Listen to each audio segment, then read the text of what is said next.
Yes, we can.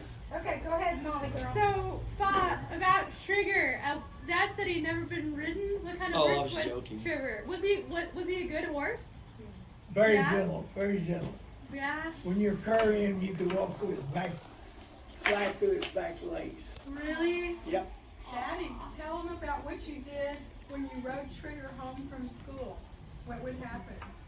You would go to sleep, and he would get home. We had I had normally in the summer, we'd have the milk route in the morning. After that, I'd go to my Cub Scout meeting. Normally, I took a nap after we got back home and ate breakfast. I'd take a nap.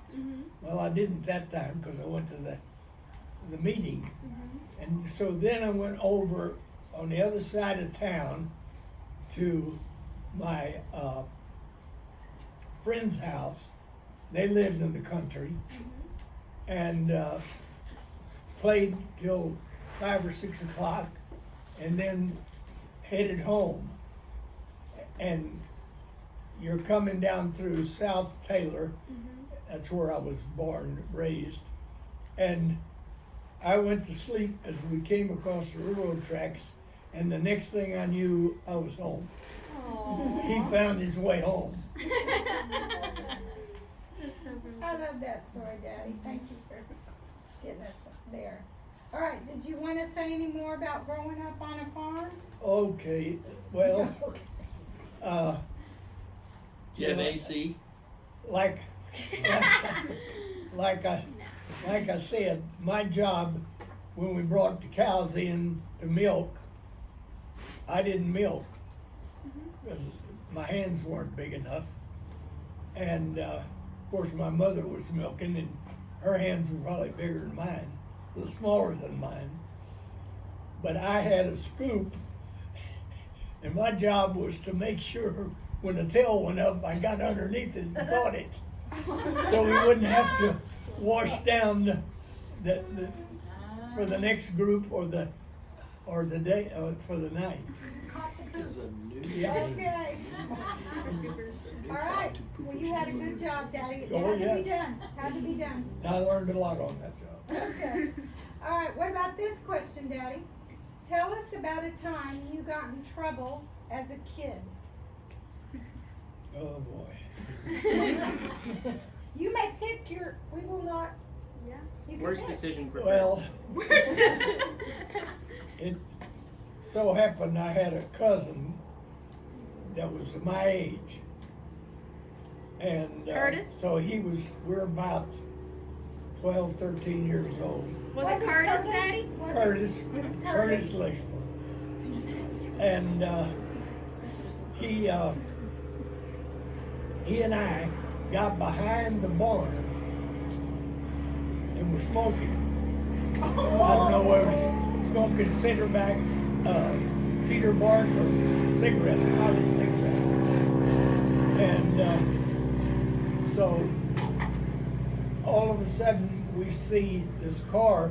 Here's the barn, and here's the road by the barn, and I noticed that was Mother in the car, and so we put out the cigarettes and got hidden and washed our hands. Had to wash your hands, and no, we washed our mouth out with soap so that we precursor. didn't have bad breath. And so Mother got up there and she said, "Was that y'all behind the barn?" "No, it wasn't us. We've been sitting right in here, lying like crazy." And then she said, "Let me smell your breath." "Well, we'll make this one go." "That's good. That's a funny smell," she said. And then she said, "Let me smell your hands." Well, when she smelled my hands, she could smell that cigarette on the hands. she sent Curtis home. He lived right up the road. And I was in trouble, not so much for smoking, but lying. Yes. And I learned a big lesson right there. That wasn't the last time I lied, but I got a little better at it. A little better. Learned a big lesson. Make sure it's on my hand. Okay. What was your favorite subject in school, and maybe even favorite teachers? Of course, my favorite subject was math, and we had the year I took Algebra 2, we had a new teacher, and he was also a composer, and he had a band or something, and I can't even remember his name, but he taught me a lot, and I never turned in homework, and I was a terrible student, and so that's, well, you know, in high school, journalism, we put out the school paper, and once a month, and I enjoyed that. English I had a tough time with. History, which I'm dedicated to it now, but in those days I just didn't have any use for it at all. So I went to summer school a couple of times for that, and but math was my strong point. Okay. Still is, Daddy. Yep. Huh? Still is. Yeah. I think you've been good at it your whole life. Well, I can remember some of it, but don't ask me any calculus right now. But you helped us with that, Daddy, growing up so much. You were so helpful to all of us girls for your math. You were. That's true. All right, I'm gonna leave the childhood. Kind of not. What is your biggest memory about World War II, and how did it affect you and your family?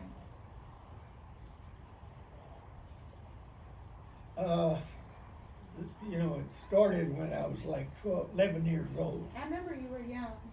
And so all I knew was people were dying, and, you know, everything was rationed: shoes, sugar, meat, everything.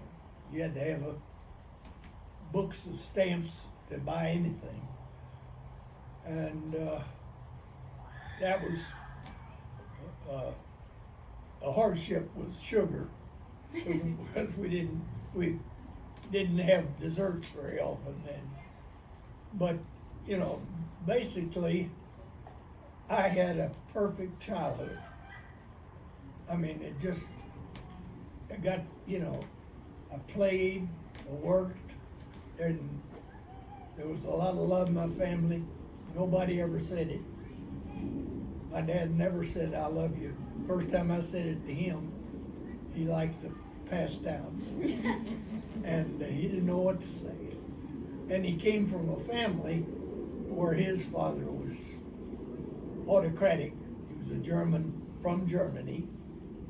And so, what was the question now? Well, I like where you're going with all that. How World War II affected you and your family, but you were So fine. the biggest thing that the first thing I can remember hearing was D-Day. And I was going to summer school, and on the way to summer school, the announcement were made before I left home, and they didn't pull any punches in those days, and you know, the news was news. It wasn't politically correct. I'm sure they didn't put everything on, but you know, it made sure that I understood that people were dying, and so then I guess the next thing I knew was when Germany surrendered, and then they dropped the atom bomb. Everybody knew that, and the war was over, and that was a big thing. Even the pictures you see are just, you know, that didn't happen just in New York City. They happened everywhere, and so that's it. Well, how old were you when the war was over? 14. Okay. Daddy, when was the first time you told your dad you loved him? I won't chase that story. He was probably in his 70s. He lived to be 87, and Wow. Well, that's Mother, you know, Mother always told me she loved me, and I know he did too. And other things throughout my life,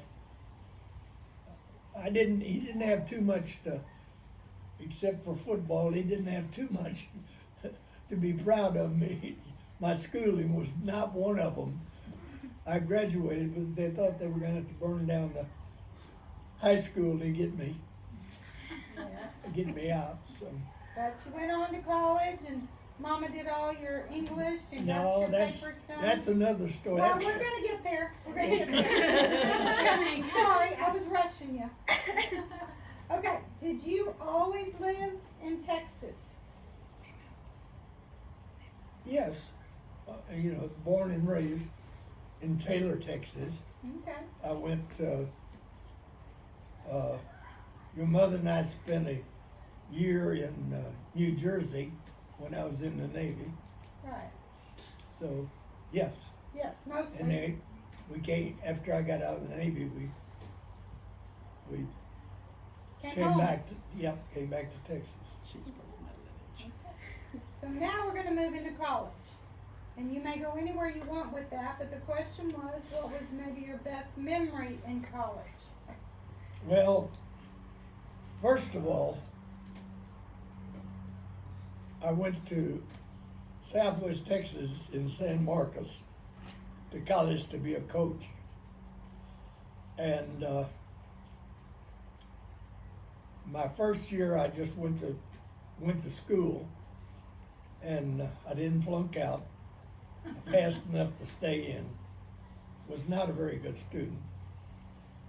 And the second year I got a half a scholarship to play football. And then my third year I had a full scholarship. And about that time the Korean deal was going on. And I had a good friend. This is like December of '50, and he was in the Navy and came home on leave after he'd been overseas after the Chinese overran the Marines in North Korea. And you know, there's 16,000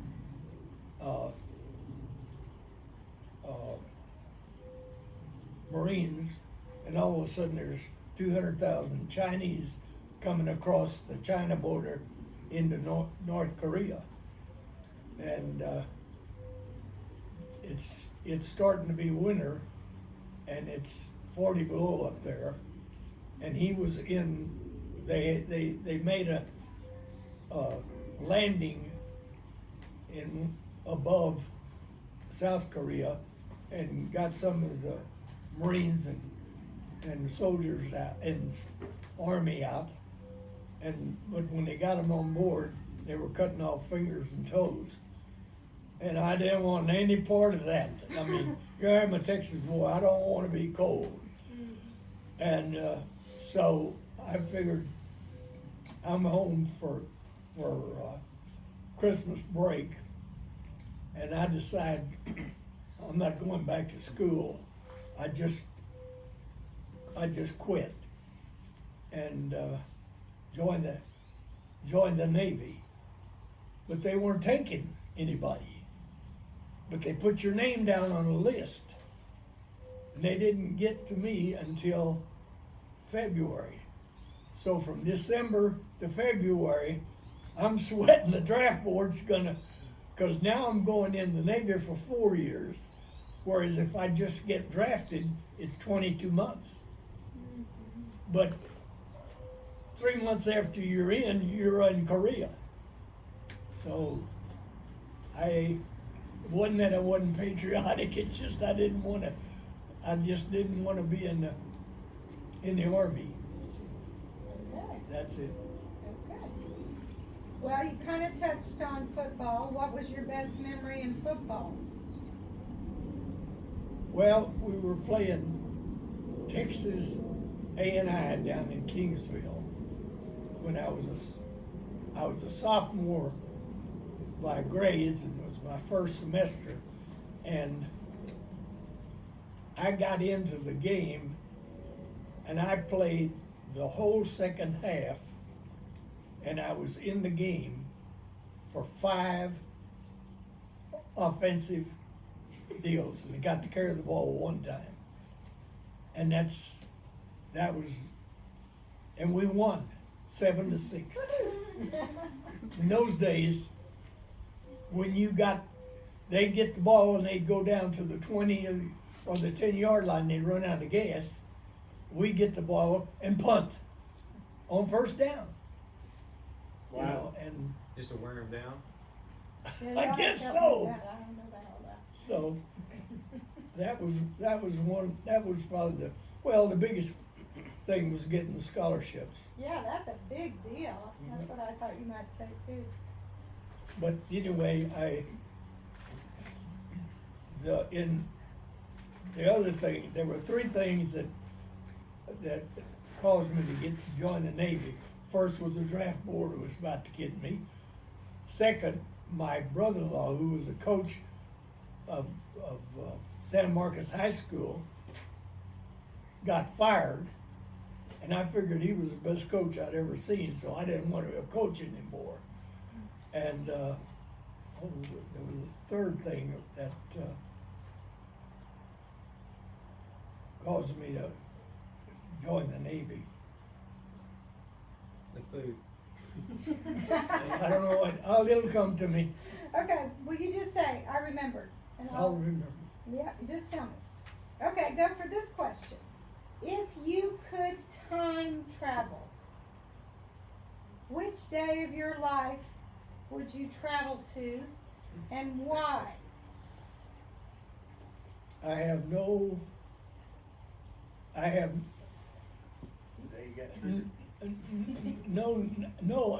never would want to go traveling anywhere. Not anywhere, but not in space. You would never want to go back to a day in time, one day that was wonderful to you or special to you, just for a period. You never want to do that.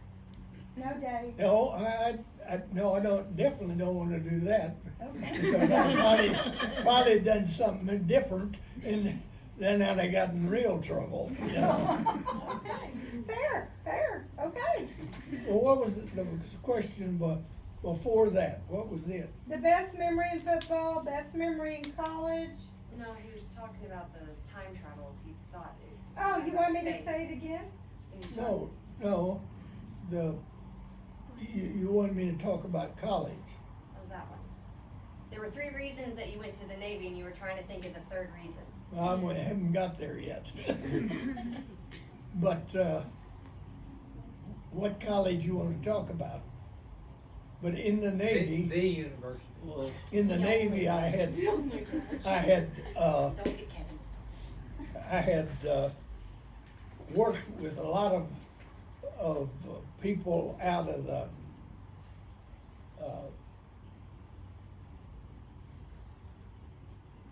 that worked for the government when we had a problem with an airplane or something, and I worked with them, and not that I did much, but I usually had somebody with me that was higher ranking, and, What did you do but in the Navy? if they were Navy, they were engineers.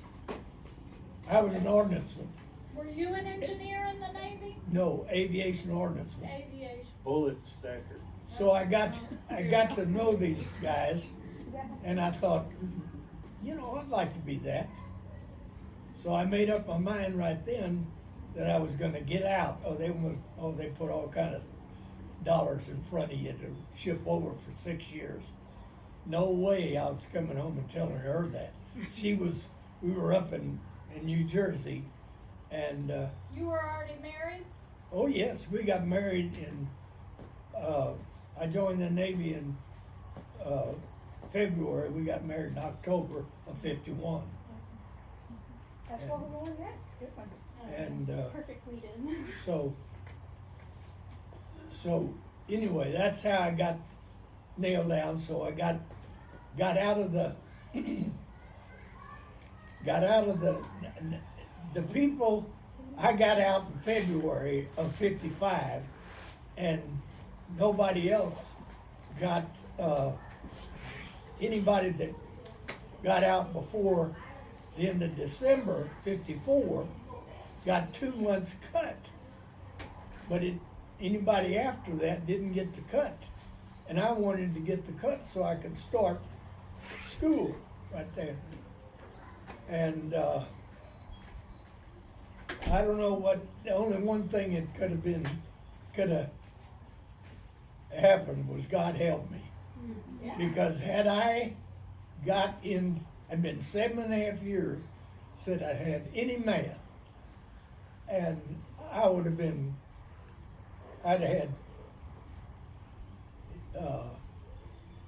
algebra, college algebra, trig, and all kind of, and so I'd have flunked out because they had to let me in the University of Texas because I was a veteran.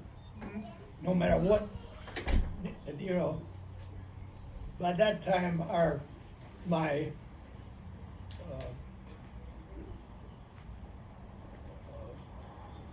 results of high school had kind of marinated a little bit.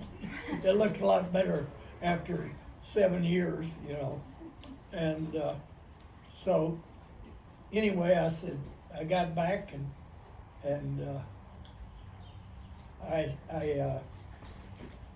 I went to work for my dad, and he had a Chrysler Plymouth agency, and I was kind of the gopher around there for the time from February to June. So, no, to May, because I was going starting in summer school. And, but I went to the registrar's office and I said, I had already requested that they transfer all my credits to Texas. And so I came in and I said, did you get was my transcript sent back in? She said, let me check. So I checked. Came back and she says, I got some good news and bad news. And I says, what's the good news? Says the good news is you transferred 56 hours. And I said, what's the bad news? Well, the bad news is only 9 of them count toward an engineering degree. Oh. And you gotta take high school solid geometry and high school physics. So I was just starting over. Oh, wow. Fortunately, she's been working while we've been married. Now we've been married for 3 years. She's as a legal secretary. She didn't have any trouble getting a job. And I get the GI Bill, which is $135 a month. That doesn't sound like much. But, so we start, of course, she's making $250, so we're living pretty good. and, we're not doing much entertaining or anything. And, You need a drink? yes, Well, that kind of leads me into something. okay. What was the first time you and Mimi met? Do you remember? Oh, yes, very much so. Okay, well. Where was it? Well, I didn't know her. She lived, or her folks lived, just down the street from where the homestead, where my Danish grandmother and grandfather lived, and we lived there. And, so I didn't know her, but, I was the lifeguard at the swimming pool. And I see this good-looking gal come walking. I could see all the way, I could see probably from here to across the street or further. Sitting in your high chair? Yes. And I can see this girl walking, and I didn't recognize her. And so that started it right there. But she came back, 2 or 3 times a week. And finally, I offered to buy her Dr. Pepper, and she accepted. And it wasn't very long, and after that we became an item. Oh, that's sweet, Mama. Mimi, did you go to the swimming pool to go see him a few times a week? Like, Yeah. whenever before, like, he asked you out? Did you notice him? Oh, yes, I did. Who was the hunter and who was the prey? I'm sure it was not the obvious. I'm sure you were getting hunted. She was gaming him the whole I'm time. sure you So were. that's, You didn't think of drowning? no. So that's how I met her. I was a swimmer and a diver, She was. and he was the Lifeguard. lifeguard at the swimming pool. Okay. Y'all had similar interests. Similar interests. Well, tell about the day y'all got married at Taylor Baptist Church. How many attendants did each of you have? I think 3 of each. I don't remember for sure. Okay. All I was really interested in at that time was getting it over with. Not that I was scared of getting married, it's just that, all this Were you nervous? I was not nervous about getting married. No, not about getting married, just the whole day. Just everything, everything was rushed, everything was rushed.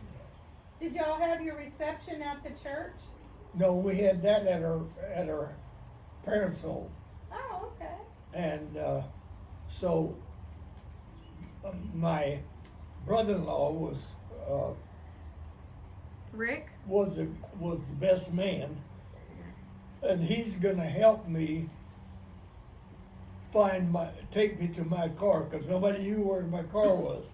I had it hidden in some friend's garage with everything in it. Very smart. And so he pulls up, and if you knew my sister, this ain't gonna be just, they're not gonna take me right over there. They're gonna lead the parade. And but I'd made an agreement with one of my best friends, who was also one of the groomsmen, and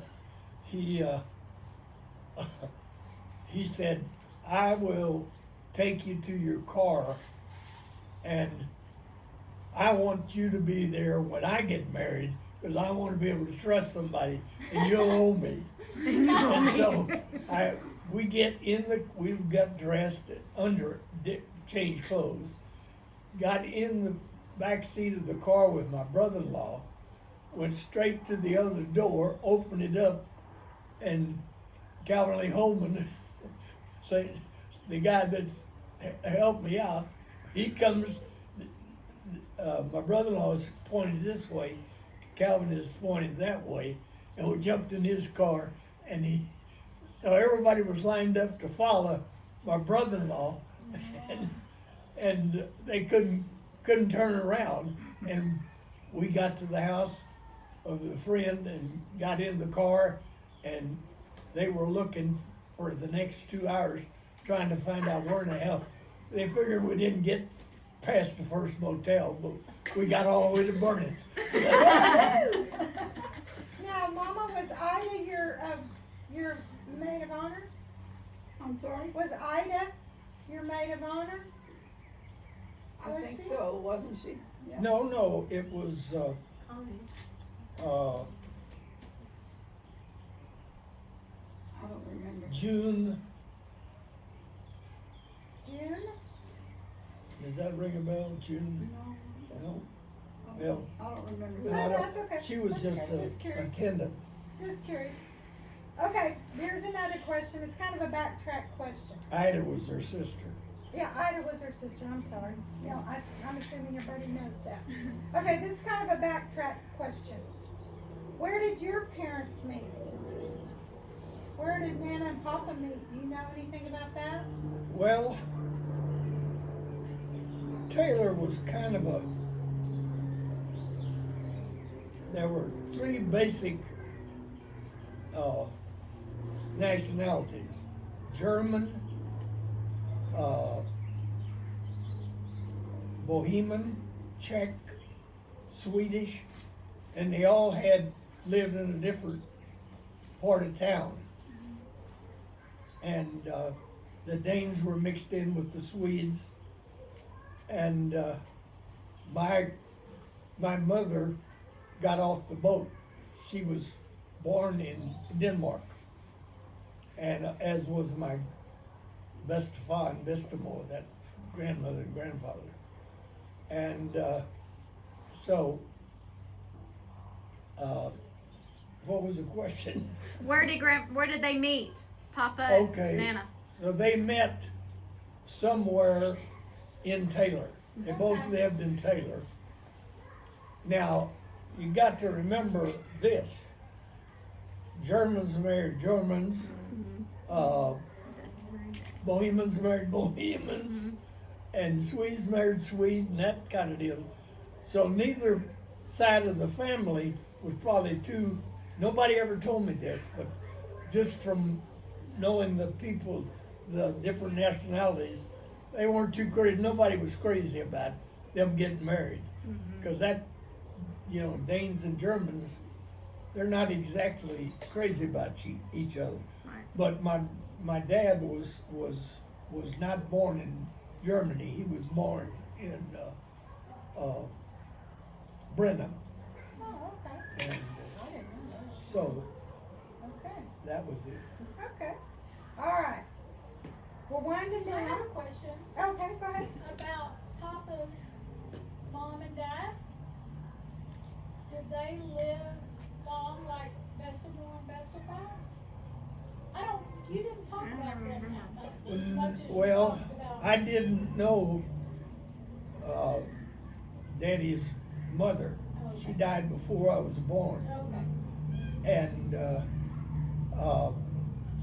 Grosspapa died in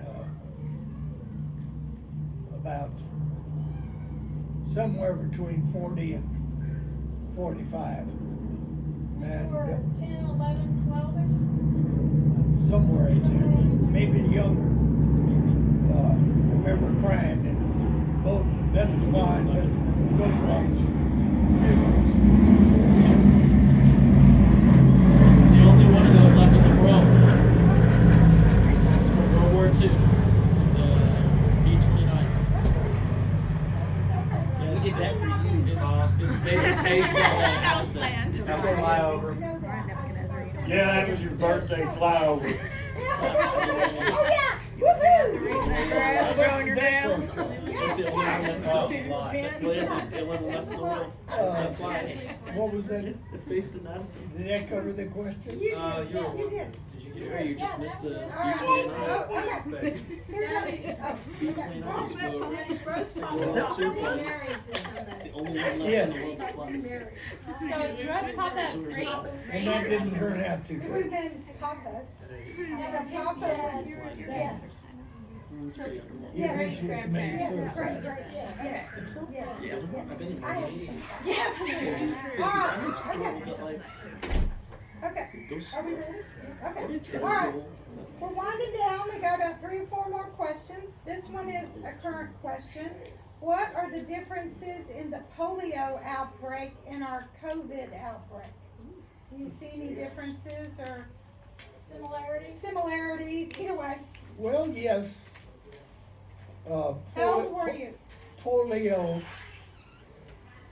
was from the time I was born till we got married and had gone, you know, probably 1960.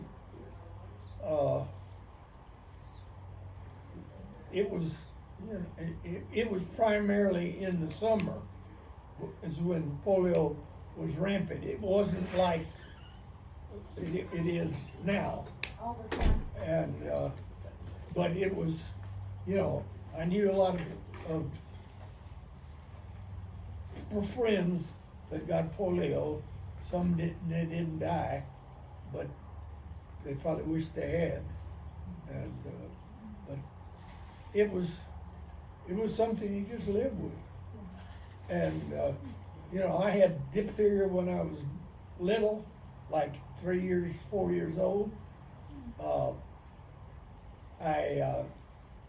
When I was 3 or 4 years old, I was in this Taylor, in this town. Each one of those nationalities had a dance hall that they had dances in, and had Mayfest and all that kind of stuff. And I'm trying to figure out where I was going with this now. And With what was polio. Polio and Mayfest. okay. Summertime. And no, that wasn't it. But the polio outbreak was there, and I couldn't do anything. You know, couldn't go to the movies. I could go swimming, so that was good. And All right. that's it. Okay. We got the polio vaccine when we lived on Montview. Yeah. Because I went to Robert E. Lee High School with Mom and Dad to get the sugar cube for that. That's when polio That's vaccine not the came out. one that left the big scar on your Smallpox. arm? No, that's smallpox. Smallpox. But You had that's, to have that before you could go into so Cindy and I first remember grade. that. You and Tricia probably don't. I don't remember Yeah, the sugar. because we, I don't have because a y'all scar. were really little then. I don't remember that. That's when the polio vaccine came out, when we were probably like 5, 6, and 7. Yeah, I had a girlfriend's mother who had had it, and her back was deformed, and Yeah. And Tricia said she, at 5 years old, said she wasn't gonna get it. I believe that. I did not like needles. Okay. So, over your life, Daddy, and it might be more than one thing. I can remember a couple you've told me. What is the best advice you've been given?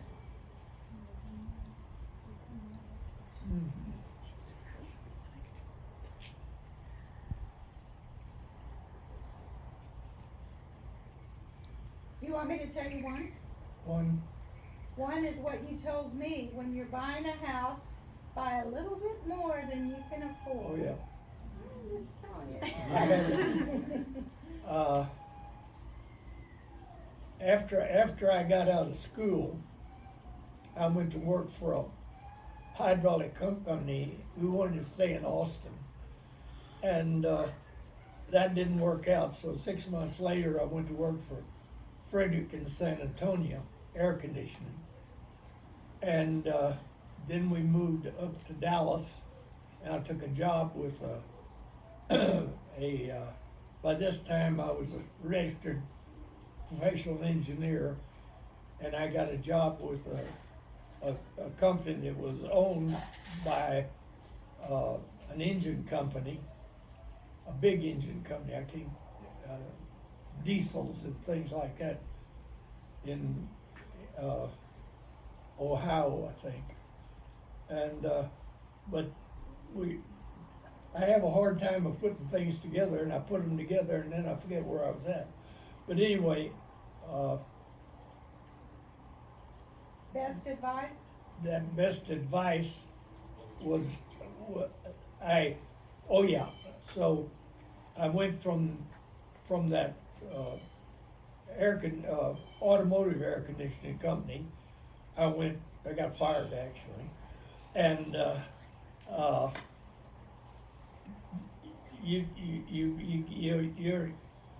I had a good boss, and he gave me too many raises, and I ended up being the next to the highest vice president's salary. So they look real close at that, and they didn't know who they had to call, so they called me. And so a friend of mine I got me in touch with Copeland Corporation, and I went from engineering to sales, and that's a big jump, because if you're going to get anywhere, sales is the place. And engineering, all you're going to do is anything goes wrong, it's your fault. And the higher up you are, the more problems you have. And so then I was doing real good with them, and I decided I was going to probably stay with them. I'd been with them 8 years. And all of a sudden, my immediate regional manager in the office was,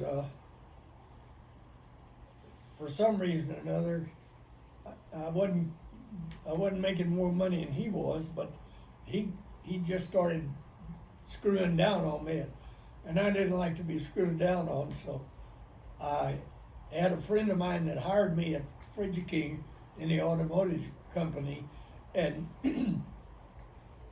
he had 3 companies, and he came to me and he says, "Hey, I got these 3 companies, and you can we need to have a sales force, and we can start another company and have it. That's the best decision." That's the best decision I ever got. And working with him, he was a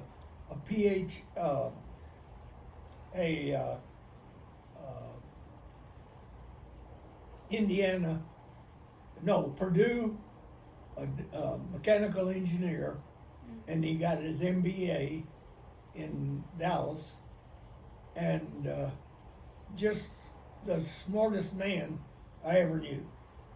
Taught me so much. What was his name, Daddy? Huh? What was his name? Rob Annis. Yeah. And just, and he set us up in That's when you started working for yourself. Yes.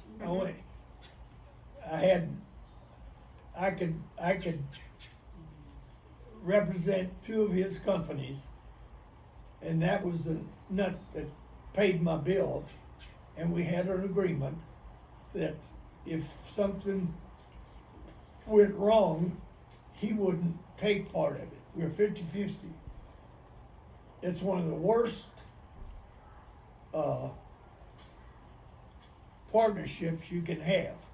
It's probably the best partnership. 49-51 is probably worse, unless you got the 51.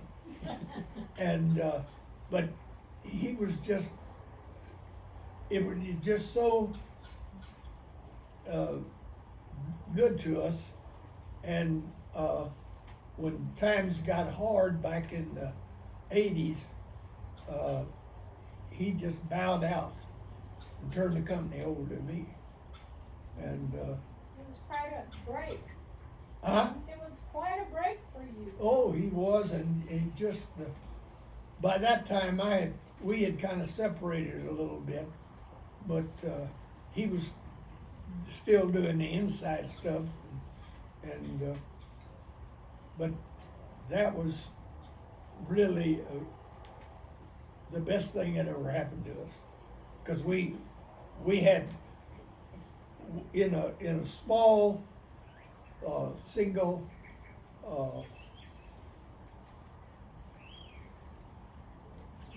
business by yourself, you can put a lot of money, if you got profits, into your retirement fund, like $60,000 a year.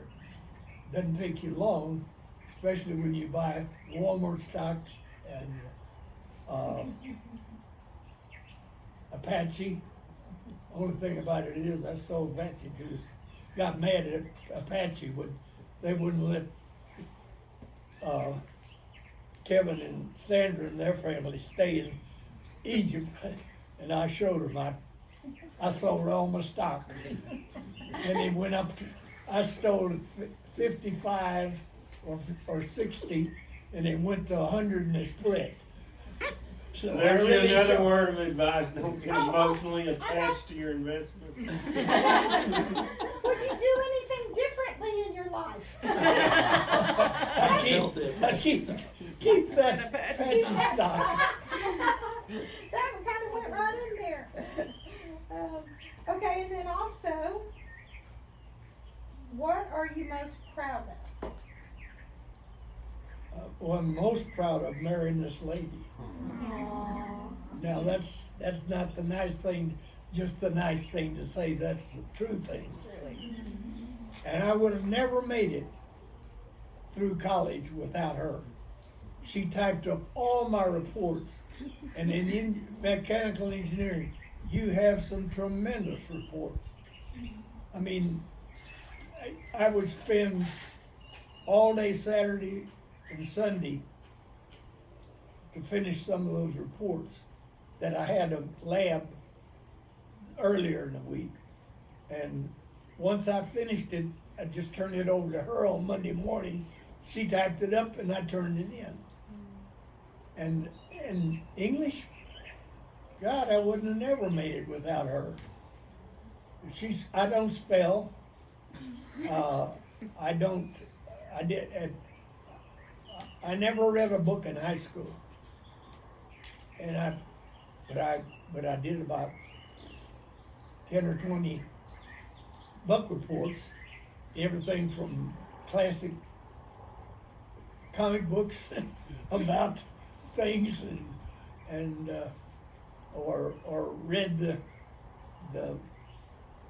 short versions in the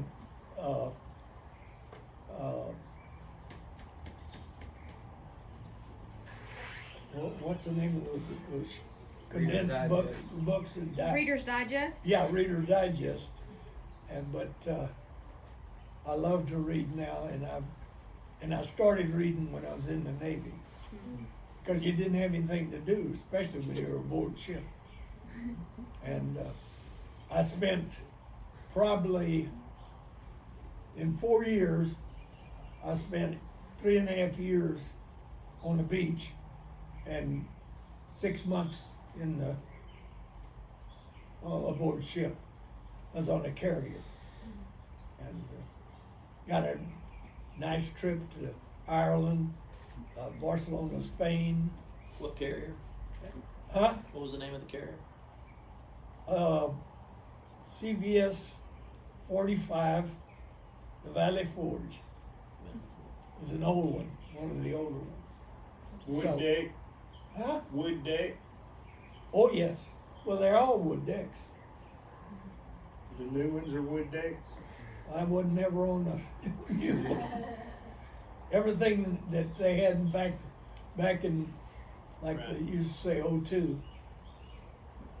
And iron men wood ships, but the decks were on the Valley Forge were wood. Okay, 2 more questions. All right. What is your most recent answered prayer or an example of wanna go with answered prayer? Okay. I had to get my driver's license renewed before my birthday. And now you have to have your, either an up-to-date passport or a, what do you call it, Driver's license? huh? Birth Driver's certificate. license? Well, you have to have a driver's license, but Birth certificate. birth certificate. So I spent several $100s to get both of our passports brought up to date, because I could use that instead of Birth certificate. a birth certificate, and it just got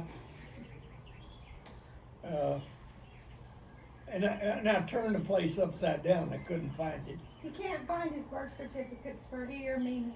But now that I've called up and the passport people were supposed to take 30 days, and I submitted it back in March, and I figured I'd get it in time to get my Driver's license. renew my license, and tons of other things you gotta have for that. But anyway, the big thing was either the passport or your birth certificate. So I came home and I started looking through the files again, and it didn't do any good. I went to bed, said my prayers, and I said, Jesus, I give up. I can't, you gotta help me get out of this. I need to find that birth certificate so I can get my thing renewed, my license renewed. And then I went to sleep. So the next day, I'm going back through all the stuff again, trying to find it. Cleaned out a whole bunch of stuff. And all of a sudden, Pat comes in and says, "What are you doing?" I said, "Well, trying to find those birth certificates." And so she can't help me. And then all of a sudden she says, "Here they are." And she found them in another place that I didn't even know was there. And Because she and I probably put 'em there. I know how it got there. I know Jesus turned it over to her as a helper, and the last person that you would think that he would allow her to do it. Amen. Because you all know that she has dementia, and fortunately they're holding it, and but her memory is not any good. But she found them, and so then I go up to the. That's on Thursday, and I go up to the thing to get my driver's license on Thursday, and I get in there. You gotta have an appointment. No. So I'm sitting there, and I said, okay. So I went up to the door and I said, I need to get a phone number to call to get help. And she said, well, I can fix you up. So she sets us down, and it's like 3:30 now. We have to wait 3:30 for her to get an appointment. And I told her my story, that I needed to get it before Saturday, before Friday was out. And he kept me waiting there. The line is going down all the time. And Pat's telling me, get in line, get in line. I says, we ain't got any business in line. So by the time she comes out there, or before she comes out there, nobody's in line anymore. So people didn't show up. You think they'd let me go? No. So the bottom line is you have an appointment On May the 5th. Okay. So he's gonna be careful, and I think they give you a grace period anyway, a few days out before. So I think he's gonna be all right. Jesus took care of it. So follow-up Just question. get some mail money ready. So follow-up question, and then one more question after that. Nope. You said No. 2 a while ago. Sorry, these go together. They go together. They go together. It's actually they go together. So how important is your faith in the Lord to you? It's always been there. I was raised a Christian, and I always kind of took it for granted. But, you know, too many things have happened to me over the time where I got help when I asked for it. And so it's become a big part of our life. And we meditate together a lot. And I know y'all read every morning your Yes. devotional together with their breakfast. So, Mhm. what would you want your family, your kids, your grandkids, your great grandkids to know most about you? that I love them, No. all of them. We know that. We know that. Okay, that's it. It's true. This is our daddy. Greg, you got any more questions for him?